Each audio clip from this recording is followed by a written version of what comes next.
Good evening. Thank you for joining us on the War Diary. On the 382nd day of the war, these are the main highlights of the day at 7 p.m. Beirut time.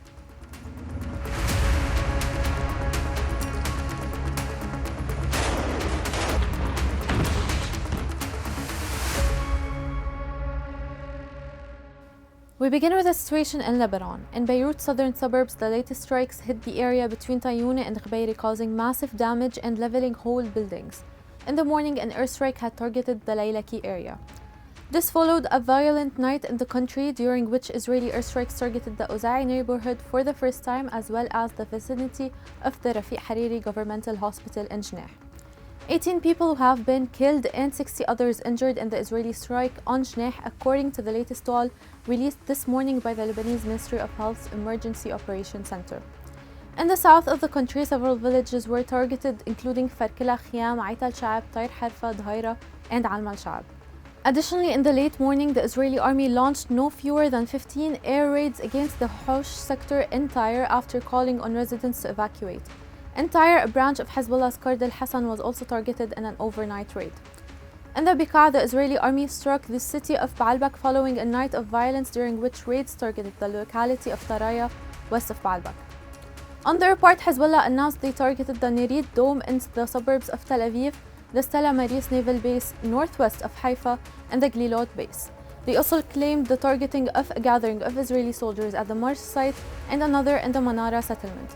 The group also targeted the Kiryat Shmona settlement and the Ta' military industries company in the suburbs of Tel Aviv. Meanwhile, the head of Hezbollah's media office, Mohammed Afif, claimed responsibility for the drone attack last week, which targeted the home of Israeli Prime Minister Benjamin Netanyahu. He also acknowledged that some of the group's fighters had been taken captive by the Israeli army, adding that Israel, and I quote, bears responsibility for their lives. In Palestine, northern Gaza experienced a serious escalation in Israeli army operations early this morning and just before midnight, with eyewitnesses reporting heavy gunfire from Israeli army vehicles.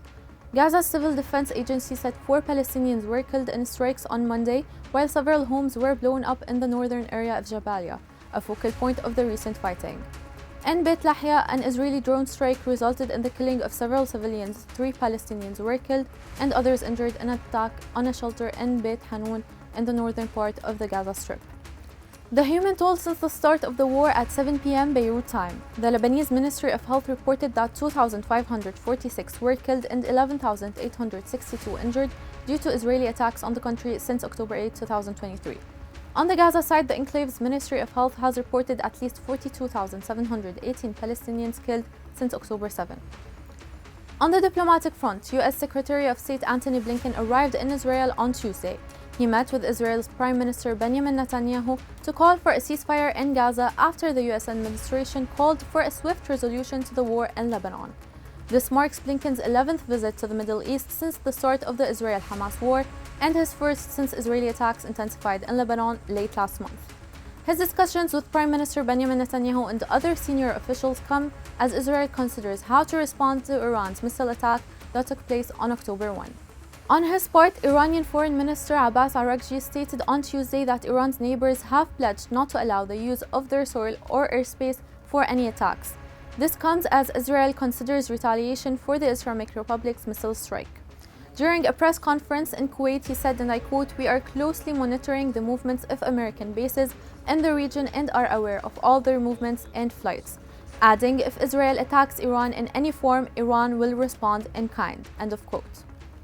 Also in the news on Tuesday, the Lebanese Ministry of Health called on the international community to take action and exert pressure to protect the health sector during a press conference at the Rafiq Hariri Hospital. This came after an Israeli strike hit near Lebanon's biggest public health facility, Rafiq Hariri Hospital, and other claims of bunkers under Al Sahel Hospital were made by the Israeli army spokesperson. That's it for today's recap. See you tomorrow for another roundup of the situation. Until then, stay connected on our website www.thisisbeirut.com.lb and on all our social media platforms.